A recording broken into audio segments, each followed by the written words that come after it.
ಎಲ್ರಿಗೂ ನಮಸ್ಕಾರ ಸ್ನೇಹಿತರೆ, this is my right, this is my left.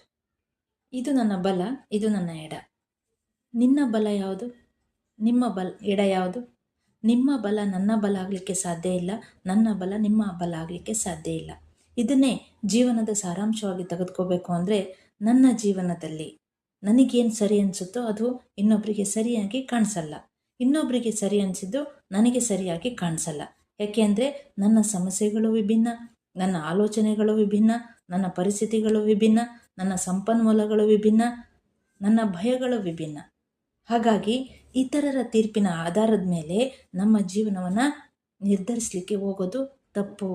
ಎಷ್ಟೋ ಜನ ನನ್ನ ಜೀವನದ ತೀರ್ಪನ್ನು 97% ನಮ್ಮ ಜೀವನದ ಒಂದು ಆಧಾರಗಳನ್ನು ಅವರು ನಿರ್ಧರಿಸ್ತಾರೆ. ಏಕೆಂದರೆ ಅವ್ರಿಗೆ ಗೊತ್ತಿಲ್ಲ ನನ್ನ ಜೀವನದಲ್ಲಿ ಏನು ನಡೀತಾ ಇದೆ ಅನ್ನೋದು. ಹಾಗಾಗಿ ಅವ್ರ ಕಡೆ ಗಮನ ಕೊಡೋದನ್ನು ಬಿಟ್ಟು ನಿನ್ನ ತಪ್ಪುಗಳ ಬಗ್ಗೆ, ನಿನ್ನ ಸರಿಗಳ ಬಗ್ಗೆ ನೀನೇ ನಿರ್ಧರಿಸಬೇಕು. ಆ ಅರಿವನ್ನು ನಾವು ಜಾಗೃತಿ ಮಾಡ್ಕೋಬೇಕು. ಅದು ನಮ್ಮಲ್ಲಿ ನಡೀತಾ ಇದೆಯಾ?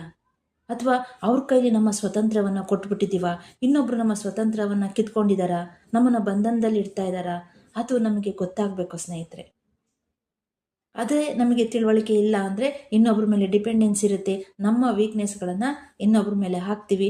ನಿಮ್ಮ ಒಂದು ಸ್ವತಂತ್ರವನ್ನು ಅವರಿಗೆ ಆಗಬೇಕು, ಅದನ್ನು ಬಳಸ್ಕೋತಾರೆ.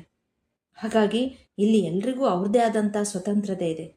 ಆ ಬಂಧನದಿಂದ ಮುಕ್ತಿ ಆಗಬೇಕು ಅಂತಂದರೆ ಎಲ್ಲಿ ಸಿಗಾಕೊಂಡಿದ್ದೀವಿ ನಾವು, ಅದರಿಂದ ಬರೋದು ಹೇಗೆ ಅಂತ ನಾವೇ ನಿರ್ಧರಿಸಬೇಕು.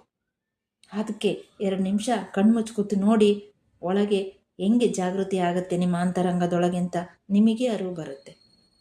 ಮಾಡ್ತೀರಲ್ಲ? ಧನ್ಯವಾದ ಸ್ನೇಹಿತರೆ.